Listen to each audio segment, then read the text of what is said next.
श्री स्वामी समर्थ. नमस्कार, मी Vaishali moms kitchen food चॅनलमध्ये तुम्हा सर्वांचं मनापासून स्वागत. आज आपण गावरान पद्धतीचा अंडाचं कालवण बनवणार आहोत. याला तुम्ही अंडा करीही म्हणू शकता. सर्वप्रथम इथे मी पातेल्यामध्ये 7 अंडी घेतलेले, त्यामध्ये पाणी घालून त्यावर झाकण ठेवून गॅसवर ठेवायचं आहे. मीडियम गॅसवर 10 मिनटं हे शिजवून घ्यायचे आहेत. तोपर्यंत आपण मिक्सरच्या भांड्यामध्ये खोबरं घेतलेलं आहे, 1 इंच आल्याचा तुकडा घेतलेला आहे, जिरं घेतलेलं आहे, अर्धा चमचा 6 ते 7 लसूण पाकळ्या घेतलेल्या आहेत, थोडीशी कोथिंबीर घेतलेली आहे. ह्याचं आपण मिक्सरला फिरवून वाटण तयार करून घ्यायचं आहे या पद्धतीने.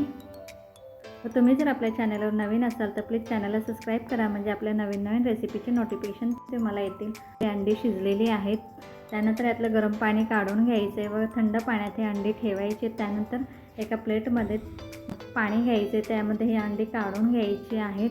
पुन्हा ही या पद्धतीने सोलून घ्यायची आहेत सर्व अंडी. या अंड्याच्या कालवणामध्ये अजिबात आपण कोणत्याही पिठाचा वापर करणार नाही. काही जण बेसन पीठ वापरतात, काही जण ज्वारीचं पीठही घालतात किंवा कोणताही मसाला घालणार नाही आपण, गरम मसाला वगैरे. अगदी गावरान पद्धतीचं साधं आपण अंड्याचं कालवण करणार आहे. हे अंड्याचं कालवण तुम्ही एकदा करून तरी बघा. सगळे घरातले हॉटेलमधल्या अंडा करी विसरतील एवढं हे टेस्टी अंड्याचं कालवण लागतं. या पद्धतीने आपण सर्व अंडी सोलून घेणार आहोत. दुसरीकडे आपण गॅसवर पाणी ठेवलेलं आहे अंड्याचं कालवण करण्यासाठी. जेवढ्या प्रमाणात तुम्हाला अंड्याचं कालवण करायचं, अंडा करी करायचे, तेवढं आपण पाणी ठेवायचं आहे. त्यानंतर हे एक सोललेला अंडा घ्यायचं आहे, त्याचं वरचा पांढरा भाग काढून घ्यायचा, पिवळा भाग असा आपण चमच्याने मॅश करून घ्यायचं आहे. त्यामध्ये थोडंसं गरम पाणी घालायचं आहे आणि याचं चांगलं असं मिश्रण तयार करून घ्यायचं आहे.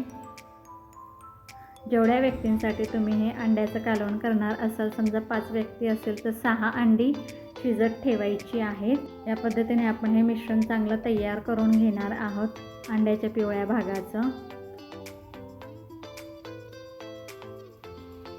दुसरीकडे आपण गॅसवर भांडं ठेवलेलं आहे, ज्यामध्ये आपण अंडा करी करणार आहोत. ते भांडं चांगलं गरम झालेलं, त्यामध्ये इथे मी 5 चमचे तेल घालणार आहे. या चमच्याने मी तेल घातलेलं आहे 5 चमचे. त्यानंतर जे वाटण आपण तयार केलेलं ते त्यामध्ये 1 चमचा घालणार आहे. व्यवस्थित चमच्याने मिक्स करून घेणार आहे व राहिलेलं वाटण आपण जे मिश्रण तयार केलेलं ना अंड्याच्या पिवळ्या भागाचं, त्यामध्ये ते घालून घ्यायचं आहे. आता आपण या मसाल्यामध्ये 3 चमचे मी इथे घाटी मसाला वापरणार आहे. जर तुमच्याकडे तो नसेल तर तुम्ही लाल तिखटही वापरू शकता. पुन्हा यामध्ये अर्धा चमचा मी मीठ घालणार आहे. व्यवस्थित ते चमच्याने मिक्स करून घ्यायचं आहे. चांगलं तेलामध्ये भाजून घ्यायचं आहे. या पद्धतीने अंड्याला काप लावून घ्यायचे सर्व अंड्यांना दोन्ही बाजूनी. पुन्हा ही अंडी त्या मसाल्यांमध्ये सोडून घ्यायची आहेत. अंडी सर्व सोलून झाली की चमच्याने व्यवस्थित मिक्स करायचं आहे. गॅसची फ्लेम मंद करायची आहे, बारीक गॅस करायचा आहे आणि बारीक गॅस करून ह्याच्यावर झाकण ठेवून 5 मिनटं हे तसंच ठेवायचे. 5 मिनटानंतर पुन्हा झाकण काढून मिक्सरच्या भांड्यामध्ये थोडंसं पाणी घालून घ्यायचं आहे आणि ते भांडं धुवून यामध्ये थोडंसं पाणी घालायचं आहे. त्यानंतर थोडंसं गरम पाणी घालायचं आहे. व्यवस्थित असं चमच्याने मिक्स करून घ्यायचे. त्यानंतर ज्या अंड्याचं पिवळ्या भागाचं आपण मिश्रण केलेलं, पुन्हा मसाला टाकलेला, लसूण खोबरं, ते त्यामध्ये घालायचं आहे. आणि जेवढ्या प्रमाणात तुम्हाला अंड्याचं कालवण करायचं आहे तेवढं हे गरम पाणी घालायचं आहे. इथे मध्येच थोडीशी लाईट गेल्यामुळे व्हिडिओमध्ये थोडासा फरक दिसतोय. आता हे मिश्रण आपण अंड्याचं कालवण मीडियम गॅसवर चांगली उकळी येऊन द्यायची. मध्यम गॅसवर उकळी आली की पुन्हा आपण हे गॅसची फ्लेम बारीक करायची आणि बारीक गॅसवर पुन्हा हे 10 मिनटं आपण चांगलं उकळून द्यायचं आहे. या पद्धतीने तुम्ही एकदा अंडा करी ट्राय करा.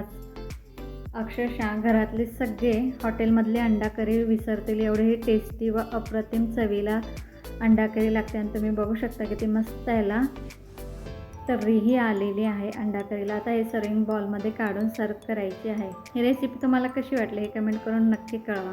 व अशाच नवनवीन रेसिपी पाहण्यासाठी आपल्या मॉम्स किचन फूड चॅनलला लाईक करा, शेअर करा व सबस्क्राईब करा. हां, सबस्क्राईब करायला अजिबात काही लागत नाही. वाट कोणाची बघताय? करा ना आपल्या चॅनलला सबस्क्राईब. थँक्यू.